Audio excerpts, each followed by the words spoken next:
En 1989, un informaticien du CERN nommé Tim Berners-Lee propose un nouveau protocole de communication sur Internet, le World Wide Web, une toile composée de sites et de pages HTML reliées entre elles par des liens hypertextes.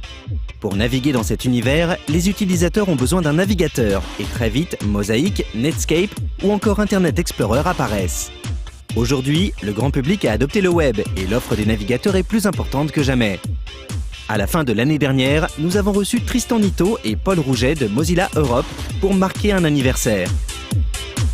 Donc Mozilla fête les 5 ans de Firefox puisque Firefox 1.0 a été lancé le 9 novembre 2004 et on est toujours en novembre ou du moins au moment où on tourne. Donc ça fait tout juste 5 ans et puis en 5 ans on est passé d'une poignée d'employés, une petite douzaine, à 250 employés aujourd'hui, ce qui est encore très peu par rapport à nos concurrents qui sont Microsoft, Google et Apple. Mais 250 employés pour un projet de logiciel libre, c'est beaucoup. Et puis surtout 330 millions d'utilisateurs. Et puis des pays comme par exemple la Pologne où maintenant on est à 55% des internautes polonais par exemple se servent de Firefox. En France on est plutôt plus proche des 30% et dans le monde entier c'est à peu près un quart des internautes qui utilisent Firefox. Il y a 15 ans, pour qu'un ordinateur soit vraiment utile, il était important d'avoir les bons programmes installés. Sans ça, on ne pouvait rien faire. Mais aujourd'hui, avec la démocratisation des accès à Internet, les choses ont évolué. Alors Firefox, c'est un logiciel, c'est un navigateur web, donc c'est un logiciel qui s'installe sur les PC, ou les Mac, ou les machines Linux, et qui sert à afficher les pages web. Le navigateur web, c'est probablement l'application la plus importante qui tourne sur vos machines parce que c'est elle qui vous donne accès au web et à partir de là, vous pouvez accéder à votre webmail, à votre réseaux sociaux, tout ce que vous faites, Wikipédia, etc., les forums No Life ou même les émissions de No Life, tout ça directement dans le navigateur. Internet a changé l'utilisation de l'ordinateur avec un accès à l'information. Mais ça n'allait pas s'arrêter là. Alors en 5 ans, les choses en fait ont énormément évolué au niveau du web. Au départ, le web était de type document, c'est-à-dire qu'on affichait une page, on la consultait, éventuellement on cliquait sur un de ces liens bleus soulignés et ça nous emmenait vers une autre page. C'est encore le mode de fonctionnement de Wikipédia aujourd'hui et de tas de sites qui sont tout à fait respectables. Mais à côté de ça est arrivé des applications type Gmail, des applications dites Ajax, c'est-à-dire qu'on charge le document, mais le document il évolue, il est dynamique. Gmail est en fait arrivé juste avant la sortie de Firefox et maintenant il y a beaucoup d'applications de ce genre qui existent. Regardez Google Maps ou tout ce qui est applications bureautiques qui tournent dans le navigateur, des tableurs, des logiciels de présentation et les navigateurs ont évolué pour soutenir les nouveaux usages, donc navigation par onglet, blocage de pop-up et puis beaucoup d'améliorations techniques. Le JavaScript est maintenant plus rapide, il y a la vidéo native dans le navigateur, il y a beaucoup de choses en fait qui vont évoluer parce que les usages évoluent, le web évolue et il faut que le navigateur accompagne ces usages si on veut que le web atteigne son plein potentiel. Pour Firefox, un 5e anniversaire, c'est une éternité sur Internet. Actuellement disponible en version 3.5, le navigateur a bien changé depuis ses débuts. Alors l'évolution de Firefox au niveau du code en 5 ans, déjà il y a 5 ans il y a eu un gros morceau qui a été fait, c'était la réécriture en grosse partie du navigateur web, on va dire surtout au niveau de l'interface. On a un moteur qui s'appelle Gecko, dont le travail c'est de traiter tout ce qui est XML, JavaScript, tout ce qui est langage web pour l'afficher à l'écran. Et depuis 5 ans on travaille donc juste sur ce moteur pour l'améliorer et pour qu'il supporte toutes les nouvelles fonctionnalités qui arrivent dans le web aujourd'hui. Donc performance, support des standards, donc aujourd'hui on travaille essentiellement sur les performances JavaScript par exemple. On va travailler sur le support des nouveaux standards qui sont CSS3. CSS c'est là ce qui permet de styler une page web. On va supporter les nouveaux éléments de ce qu'on appelle HTML5, c'est-à-dire que le web évolue. Donc là, on est en train d'adapter, comme disait Tristan, on est passé du document à l'application, donc on a adapté Gecko et les standards pour que ça fonctionne bien. Et on continue à avancer, par exemple avec la vidéo native. Aujourd'hui, tous les gens qui utilisent la vidéo sur Internet, c'est pas du web, c'est quelque chose d'autre. C'est c'est une petite boîte noire qui est fournie par quelqu'un d'autre, par un plugin. Et donc nous, on propose avec les standards et avec tous les autres navigateurs d'implémenter ces nouvelles balises, ces nouvelles fonctionnalités qui sont la vidéo, qui vont être le possibilité de faire du traitement d'image, plusieurs choses directement dans la page web pour avoir des applications plus riches. Aujourd'hui, les navigateurs modernes commencent à intégrer le HTML5 et en particulier dans le HTML5, il y a une balise, un élément qui est très important, c'est l'élément vidéo.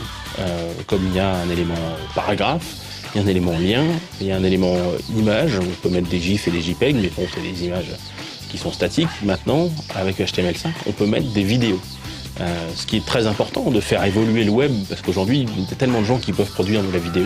Maintenant, ça va prendre du temps pour que cette balise vidéo prenne la place de Flash, qui est le système utilisé universellement pour l'instant pour faire de la vidéo. Il va falloir attendre que les gens aient des navigateurs modernes majoritaires. Avec Firefox, on y arrive assez bien, hein. Et puis d'autres comme Chrome, comme Safari et Opera vont permettre aussi de faire de la vidéo. Mais il reste toujours les gens qui sont coincés sous IE6, peut-être parce qu'ils n'ont pas le droit, ils n'ont pas le droit d'administrateur sur le système, etc. Et là, pour ça, il y a des solutions. Là, on a travaillé avec pas mal de gens là-dessus. Au niveau des standards, évidemment, on a pensé à ce problème-là qui est IE6. Évidemment, IE6, IE7, IE8. Hein. Aucun IE ne supporte la vidéo. Le dernier Internet Explorer, il ne sait pas faire de la vidéo native. Hein. Pardon. Et donc évidemment, quand on rédige les standards, parce que tout le monde participe à la rédaction des standards, il n'y a pas que nous ou que Microsoft, c'est tous les navigateurs web, tous les grands acteurs écrivent les standards. Donc on a pensé à ce problème-là, et dans les standards, il y a une technologie de fallback, c'est quand on met la balise vidéo dans son site web, et quand IE6 va lire la page web, ou IE7 ou IE8, il va rencontrer la balise vidéo, il va la zapper parce qu'il ne la supporte pas, il va rentrer à l'intérieur et exécuter ce qu'il y a à l'intérieur. Donc si à l'intérieur on met du flash, on peut avoir la vidéo en flash. Et donc on peut passer dans cette période de transition en attendant que tout le monde ait des navigateurs modernes. Les navigateurs modernes, il y en a beaucoup aujourd'hui. Safari, Chrome, Opera, etc. Firefox doit continuer à s'améliorer pour rester compétitif à l'avenir. Donc l'évolution de Firefox, elle est prévue en plusieurs étapes. Là, on est à deux doigts de sortir une version 3.6 qui va jouer beaucoup sur la personnalisation, le fait qu'on peut personnaliser l'apparence de Firefox, mais aussi des nouvelles fonctionnalités, la vidéo plein écran, le plein écran sur le Mac. Enfin, il y a des tas d'améliorations en tout genre, y compris au niveau des standards.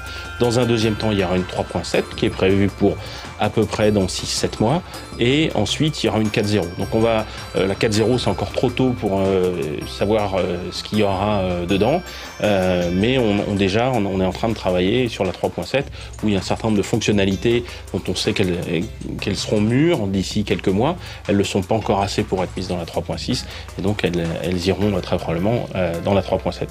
Et là on bosse essentiellement en ce moment au niveau technique. On travaille essentiellement sur l'intégration avec le desktop, par exemple. Le fait de pouvoir prendre un fichier sur le desktop, le glisser, déposer dans une page web, que la page web puisse s'approprier le fichier et faire quelque chose avec. L'upload multiple, ça, c'est pour combler des lacunes qu'a le web il y a 5 ans. Hein. Puis on travaille toujours sur les performances. Pour rentrer un tout petit peu dans les détails, on a un moteur, donc on a le moteur qui affiche à l'écran ce qui se passe, le web. On a aussi un moteur qui interprète des scripts pour gérer tout ce qui est animation, donc le moteur JavaScript, Script Engine. On a bossé sur le Garbage Collector qui a été passé en asynchrone, donc là on a un truc qui défonce, ça va beaucoup plus vite. On a amélioration du Just-in-Time Compilation qui est les optimes de TraceMonkey, qui est une version un peu spéciale de notre moteur qui permet d'avoir des grosses optimes là-dessus. Je crois qu'on a perdu Paul. Mais bon, donc on a bien bossé là-dessus sur la 3.6. On a toutes les optimes sur le lancement même de l'application. Donc globalement, Firefox 3.6, ce qu'on va pouvoir noter, c'est perf, intégration desktop. Dans 3.7, on a des trucs assez marrants aussi qui débarquent, parce qu'on travaille, donc, comme disait Tristan, on travaille aussi sur 3.7, on travaille aussi sur 4.0 en fait. Enfin, on travaille un peu sur tout à la fois, mais sur 3.7, on a des trucs, on va se focaliser sur tout ce qui est animation, la possibilité de faire des animations aussi bien dans le navigateur web que dans la page web. Donc là, pareil, si on rentre un peu dans les détails, on va avoir du SVG animé, on va avoir les transitions CSS qui débarquent, et évidemment, on tape un peu sur notre l'IoT Engine pour rendre tout ça bien fluide avec une meilleure intégration au desktop comme d'hab. Alors pour faire simple, on pourrait dire que au sein d'une page web, on pourra faire des animations comme on en fait déjà dans PowerPoint ou dans Keynote. C'est-à-dire avoir des pages qui se tournent, des blocs qui coulissent, très simplement de façon déclarative en termes de présentation. Ça fera partie de la présentation d'une page web. Et dans 4.0, on a des projets, donc comme on disait tout à l'heure, on ne sait pas trop où on va. 4.0, ça fait quand même loin. A priori, c'est dans un an. Oui, dans un an. Ouais. Ça fait quand même un peu loin, mais on a des projets qui débarquent. On a Electrolysis, qui a la possibilité d'avoir Firefox exécuté dans différents processus.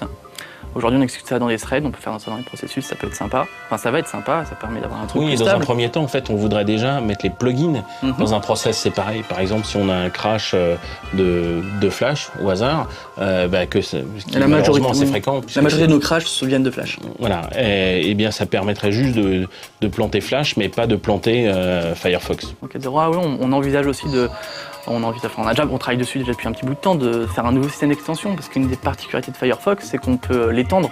Il est customisable à donf, on peut rajouter tout ce qu'on veut. Il y a 7000 extensions aujourd'hui, mais on va faire un deuxième système d'extension qui est beaucoup plus simple, qui va pouvoir parler aux développeurs web.